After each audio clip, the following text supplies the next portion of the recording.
Moi, je m'appelle Caroline Arantes. Je suis une femme blanche, cis, hétéro, latine, d'origine brésilienne, naturalisée française. Et je suis un photographe documentaire.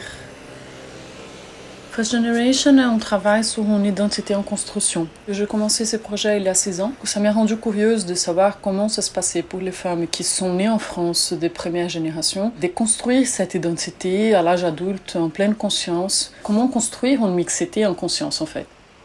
Dans l'histoire de l'immigration en France, à la fin de la colonisation, plusieurs hommes sont venus à travailler en France, généralement de Afrique de l'Ouest. Il y a près de 10 ans, 15 ans, le gouvernement a voté la loi de regroupement familial.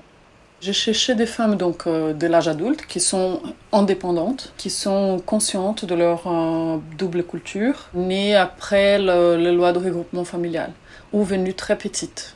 Donc ce sont les premières citoyennes françaises des premières générations.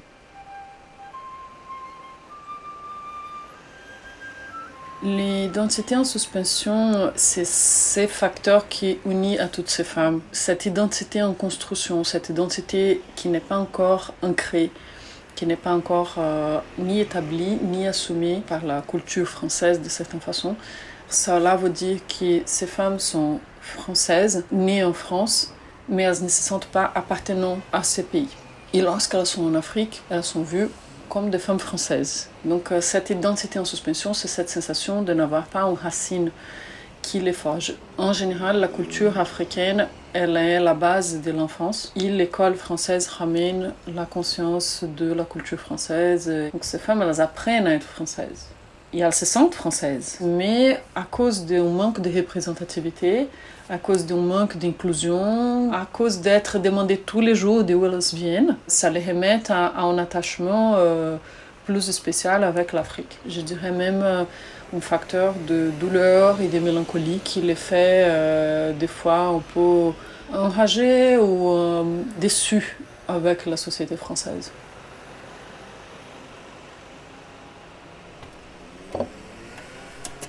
Je pense que cette image, elle représente beaucoup des doubles cultures des femmes françaises d'origine africaine.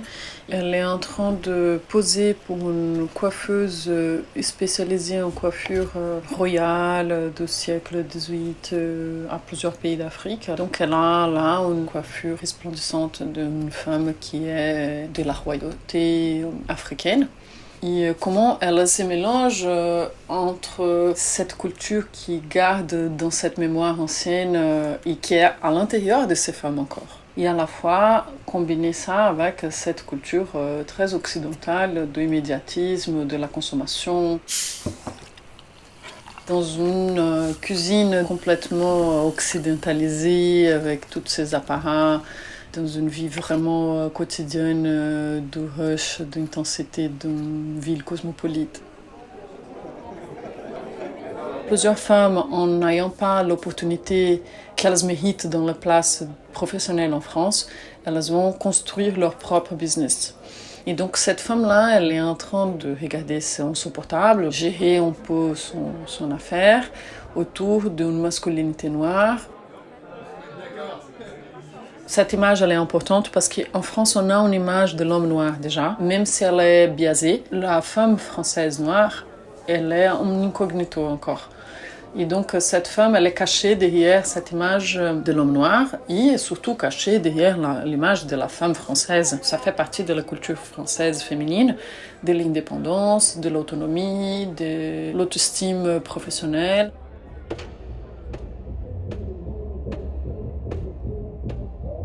Cette image, elle me ramène à une mélancolie. C'est un sentiment que j'ai ressenti pendant ces 6 années de travail parce que le fait de n'avoir pas une origine fixe, de n'être pas reconnu comme appartenant à un lieu, est un sentiment douloureux. Et je pense que la diaspora africaine, elle est marquée par cette douleur, de n'être pas vue en tant que française.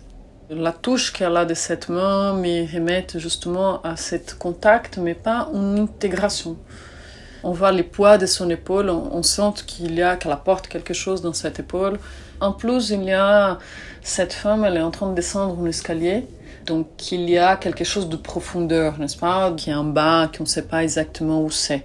Donc il y a beaucoup de choses de non-dit, de non-parlé, de tabous, soit l'histoire de la France, la colonisation, l'esclavage, les relations de la post-colonisation, la immigration, la vision de la femme noire en France, de l'importance de la culture noire dans la France actuelle. Le fait qu'elle soit de dos nous permet à placer n'importe quelle femme à sa place en fait. Et du coup, elle réunit toutes les femmes, toutes ces identités justement qui sont diverses, à une seule femme. Donc, à ces sentiments qui est unis à toutes.